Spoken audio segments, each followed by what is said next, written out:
도이치모터스 주가 조작 혐의를 받는 권오수 전 도이치모터스 회장의 1심 유죄 판결이 김건희 여사 특검을 놓고 불붙은 정치권 논쟁에 기름을 부었습니다.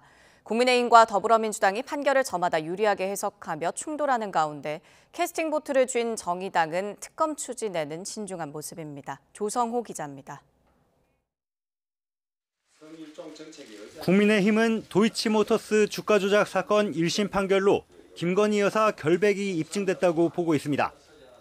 특히 판결 선고 과정에서 김 여사 이름이 언급되지 않았고 전주 가운데 공범으로 기소됐던 피고인이 무죄 판결을 받았다는 데 주목합니다.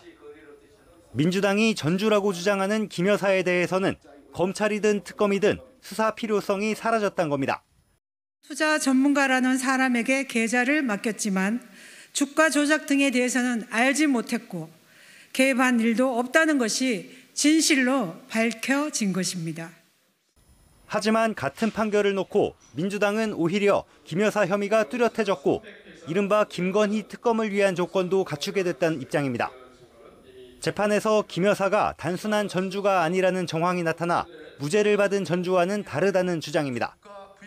여기에 법원이 시효가 남았다고 인정한 2차 주가 조작 시기 김 여사의 거래가 확인된 만큼 수사를 통해 밝혀야 한다는 겁니다.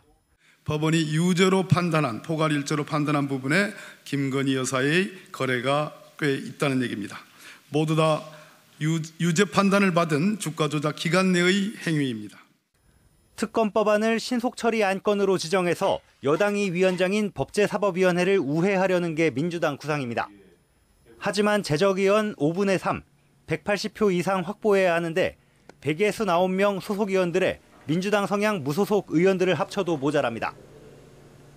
6석 정의당 도움이 필요하지만 정작 정의당은 신중한 입장입니다. 정의당 관계자는 김 여사에 대한 소환 조사를 포함한 강도 높은 수사를 검찰에 요구할 거라면서도 이재명 대표 수사 맞대응 성격이 짙은 현재 민주당의 특검 추진 일정에 따라가는 것은 고려하고 있지 않다고 말했습니다. 캐스팅 보트를 쥔 정의당의 협조를 끝내 끌어내지 못한다면 민주당이 이달 안에 김건희 여사 특검 법안을 본회의 무대에 올리기는 쉽지 않을 거란 전망이 나옵니다. YTN 조성호입니다.